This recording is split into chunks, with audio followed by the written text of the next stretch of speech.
What makes a culture truly unique? Sure, the people, and maybe the historic sites of their home, but nothing quite shows off a culture like food does.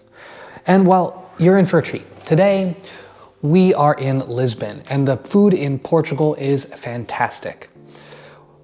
We are exploring the absolutely glorious food of our new home because we now live on Madeira.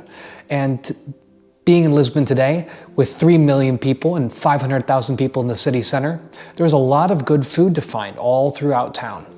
Our 10-day trip was completely planned around enjoying all of this excellent food. And drinks too. So come on, it'll be fun. Vai ser divertido. Bom dia. Have you ever dreamed of moving abroad, of traveling the world, but you just don't quite know how? Well, you've found the right channel. I'm Wolf, and I came to Portugal 3 years ago to make my new home in Europe.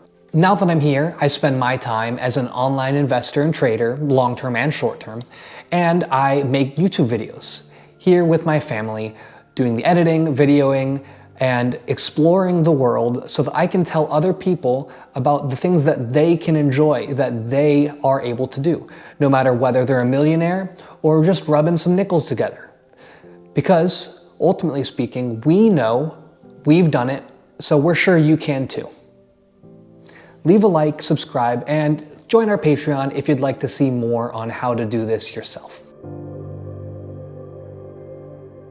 Portugal borders the Atlantic Ocean and is well within the growing zone for wine. You can expect a plethora of seafood, shellfish, and pork to make up the cuisine, with different wines as you travel across the country. And Lisbon, as far as seafood goes, is known for salted cod, bacalhau, sardines, and can be expected to serve good octopus and other fish as well. As far as shellfish goes, Lisbon has really good clams. It's served in garlic sauce. And obviously, being a coastal town, the rest of the seafood, the shellfish is going to be excellent as well. Lisbon is most known for its cod, which we have several dishes to show you today. Stepping beyond fish, Lisbon has a number of good Portuguese pork dishes, from local festival sandwich Bifana to Iberian ham, black pork. And as I said before, there's good wine all across Portugal. And Lisbon is most known for its green wine, although you're not going to go wrong getting a red or a white here as well. When we were here on this trip, there was a festival going on, so we took advantage of that to enjoy a local delicacy, Ginjinha, in little chocolate cups. Lastly, before we get into things proper, Lisbon is well known for a special pastry, Pastel de Nata, which I'm sure you will know of if you're planning any trip to Lisbon. After all, it's one of the first things that people tell you to go and enjoy. Recently, we have completed our It'll Be Fun Moving Abroad program. You can sign up at www.it'llbefunretirement.com. The link is in the description below. And depending on when you view this video, you may find a discount code as well. It's an A to Z program and compiles all of our experience and research to help you best in your own journey. It'll all be worth it. It'll be fun. Sardines are a staple here in Lisbon. And I know what you're thinking. Oh, I hate sardines. Sardines are terrible. I'm not eating that. But I promise you, sardines are excellent all throughout Portugal, and you'd be missing out if you don't have some on your trip at some point. Here they are served grilled with olive oil and a sprinkle of sea salt. They are always perfect. We enjoyed some for lunch at Planta dos Temperos in Lapa. Not straying too far from the sardines, we have to go over the cod. And I know salted cod sounds kind of silly, so it doesn't sound great, but I promise bacalhau is excellent. If you're from the South of the United States, just think of it like a country ham, kinda, not really, but think of it like a country ham. It's dried and salted cod, and it's served in a lot of dishes. This time around, I had it in this sort of casserole thingy. It's a dish known as bacalhau à brás, which is a big bowl of shredded cod mashed together with some potato sticks. And while it was pretty good, and I love bacalhau cod cakes, there was just so much of it that by the end I wasn't really having any fun. So I think I'll stick to the cod cakes. We were at Cervejaria Trindade for this meal. I recommend sitting in the courtyard and ordering the pork cheeks. They were fantastic. And don't forget to order the vinho verde, as any good wine can always cover up a less than favorite meal. Oh, and before we get too far, the cod cakes. The Bacalhau cod cakes are fantastic. These are made with the salted cod and mashed potatoes.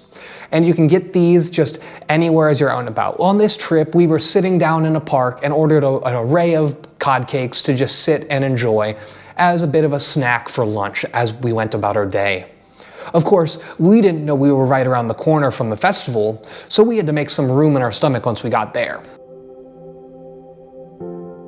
Now, we might have mentioned it already, but we just happened to be there during the St. Anthony's Festival. This meant that all across Lisbon there were just booths everywhere, and we were able to enjoy a lot of excellent street food. One of our favorites across this trip was bifanas. Bifanas are a pork sandwich made with a good marinated pork slices served in crusty roll. These originated actually in the Alentejo region, where they are made simple and served with the local sweet and spicy mustard. I honestly compare them a bit to something we have on Madeira, where we live, which is the carne de vinho e alho. But my mom certainly likes the bifanas better. If you've ever visited the area just outside of Lisbon, you might have seen the orchards along the roadside. They are all filled with sour cherries, which is what they use to make a little drink called Ginjinha. In the festivals, you'll find that you can get Ginjinha served to you in a little chocolate cup, which is all part of the fun. This tradition was first commercialized by a Galician monk in the 19th century. Next up is the breakfast of champions, Pastel de Nata. Pastel de Nata is a custard tart. And I don't know about you, but I thought these would be boring. So when we first went to Lisbon years ago, I walked right by the most popular place in town, Montejaria, and didn't even go in. I don't even think we had a pastel de nata while we were there on that first trip. And you know what? I was wrong. We've been having them everywhere we go since, all throughout Portugal.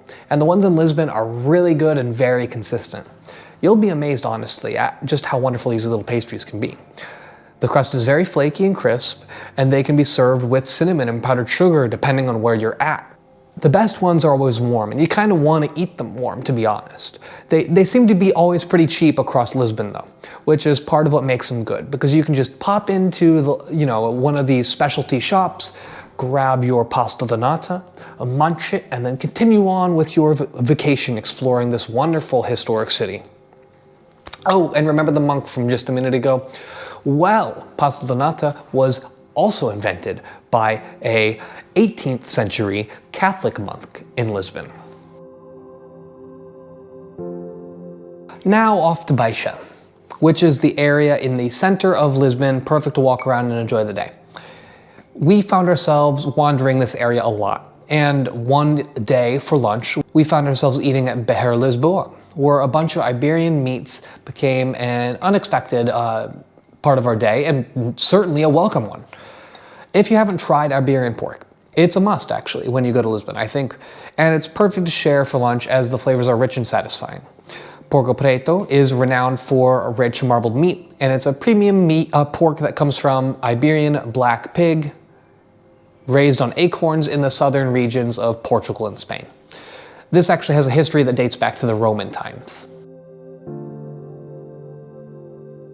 On this trip, we stayed in two different locations. One of them was in Baixa, just a block back from Praça de Conversão, right on the water.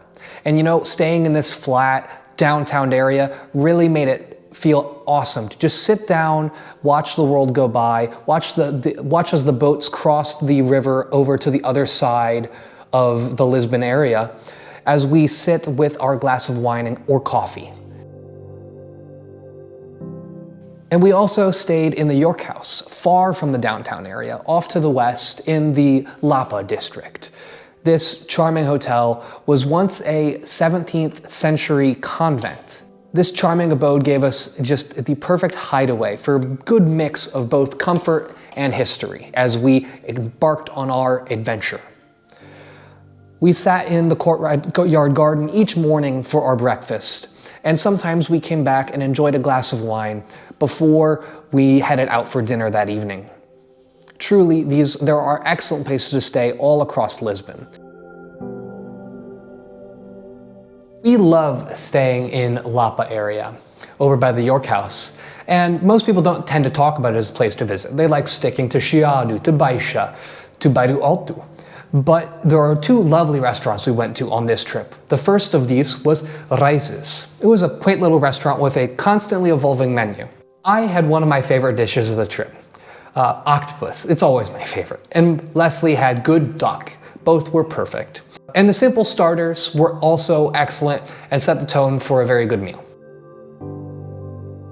Just nearby there is another restaurant, Geografia. This is where we had some absolutely fantastic cheese. Queijo de azeitão is a creamy, tangy sheep's milk cheese with a semi-soft texture. And for our dish, we had black pork and lamb.